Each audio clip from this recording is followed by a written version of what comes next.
Hello, അപ്പോൾ ഇന്ന് റമീൻ്റെ ഫാരിസ് ഖാൻ്റെ വെഡ്ഡിങ് ആനിവേഴ്സറി ആണ് കേട്ടോ. അപ്പോൾ അതിനൊരു ചെറിയൊരു ഗിഫ്റ്റും കൊണ്ട് പോവുകയാണ് ഞാനും അസീനയും. ആദ്യം പോയിട്ട് അസീനാനെ പിക്ക് ചെയ്തു. അത് കഴിഞ്ഞാണ് കേട്ടോ റമീൻ്റെ വീട്ടിൽ പോയത്.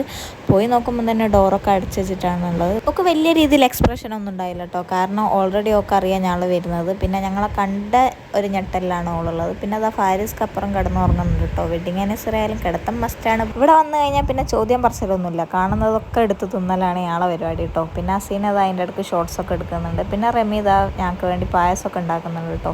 പിന്നെ അതൊക്കെ തിന്നതിന് ശേഷം ഞങ്ങൾ നേരെ വാർപ്പിൻ്റെ മേലേക്കാണ് കേട്ടോ പോയത്. അസീനൊക്കെ കുറച്ച് വീഡിയോസും ഷോർട്സൊക്കെ എടുക്കണം എന്ന് പറഞ്ഞു. പിന്നെ ഞങ്ങൾ കുറച്ച് ഫോട്ടോസൊക്കെ എടുത്തിട്ടോ. അവൻ്റെ അഭിനയമാണെങ്കിൽ അവനൊരു അവാർഡ് കൊടുക്കേണ്ടി വരും. അപ്പോൾ ഗിഫ്റ്റൊക്കെ അൺബോക്സ് ചെയ്തതിന് ശേഷം ഇതാ ഫാരിസ്ക്കാക്ക് കാണിച്ചു കൊടുക്കാൻ പോവുകയാണ് കേട്ടോ. അപ്പോൾ ഞങ്ങളെ കണ്ടതും ഫാരിസ്ക്കാക്ക് അറിയാം രണ്ടാളും വീഡിയോ എടുത്ത് വെക്കുന്നു. അതുകൊണ്ട് വേഗം തിരിഞ്ഞിടുന്നു കേട്ടോ. പിന്നെ മൂപ്പര് മുഖത്ത് വലിയ എക്സ്പ്രഷനൊന്നും പ്രതീക്ഷിക്കാത്തതാണ് നല്ലത്. മൂപ്പര് ഇങ്ങനെ തന്നെയാണ് കേട്ടോ.